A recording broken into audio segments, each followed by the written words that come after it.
രക്ഷാപ്രവർത്തകൻ രാജേഷിന്റെ മൃതദേഹത്തോട് അനാദരവ് കാട്ടിയ സംഭവത്തിൽ ADM ഇന്ന് അന്വേഷണ റിപ്പോർട്ട് സമർപ്പിക്കും. സർക്കാർ വീഴ്ച മറയ്ക്കാൻ ഉദ്യോഗസ്ഥർക്കെതിരെ നടപടിയെടുത്ത് മുഖം രക്ഷിക്കാനാണ് ശ്രമം. കുടുംബം ആവശ്യപ്പെട്ടിട്ടും ഫ്രീസർ സൗകര്യമുള്ള ആംബുലൻസ് അനുവദിക്കാൻ ഇടപെടാതിരുന്ന പയ്യന്നൂർ MLA വി കുഞ്ഞികൃഷ്ണനും പ്രതിക്കൂട്ടിലാണ്. വിവരങ്ങളുമായി സന്തോഷ് കൂടി ചേരുന്നുണ്ട്. സന്തോഷ്, എപ്പോഴാണ് ഈ ADM ഇന്ന് അന്വേഷണ റിപ്പോർട്ട് സമർപ്പിക്കുമെന്നാണ് അറിയാൻ സാധിക്കുന്നത്? റിപ്പോർട്ട് സമർപ്പിച്ചോ? മറ്റു വിവരങ്ങൾ എന്ത്?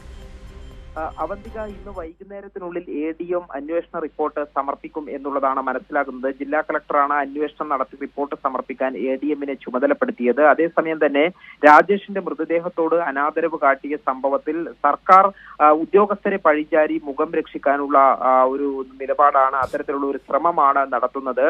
ഏതെങ്കിലും ഉദ്യോഗസ്ഥർക്കെതിരെ നടപടി ഉണ്ടാകാനുള്ള സാധ്യതയുമുണ്ട്. എന്നാൽ ഇത്തരത്തിൽ വളരെ കേരളം മുഴുവൻ ശ്രദ്ധിച്ച ഒരു രക്ഷാപ്രവർത്തനം, ആ രക്ഷാപ്രവർത്തനത്തിന്റെ ഭാഗമായി അതിൽ ജീവൻ നഷ്ടപ്പെട്ട ഒരാളെ ഫ്രീസർ ഇല്ലാതെ ആംബുലൻസിൽ കൊണ്ടുപോകുന്നത് ഉദ്യോഗസ്ഥരുടെ മാത്രം വീഴ്ചയല്ല, സർക്കാർ സംവിധാനത്തിന്റെ കാര്യക്ഷമമായ ഇടപെടൽ അവിടെ ഉണ്ടാകേണ്ടതായിരുന്നു. അതാണ് അവിടെ ഇല്ലാതിരുന്നത്.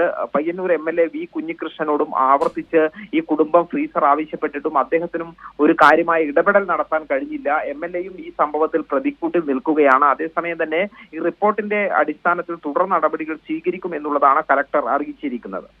അവന്തി. ശരി, സന്തോഷാണ് വിവരങ്ങൾ നൽകിയത്.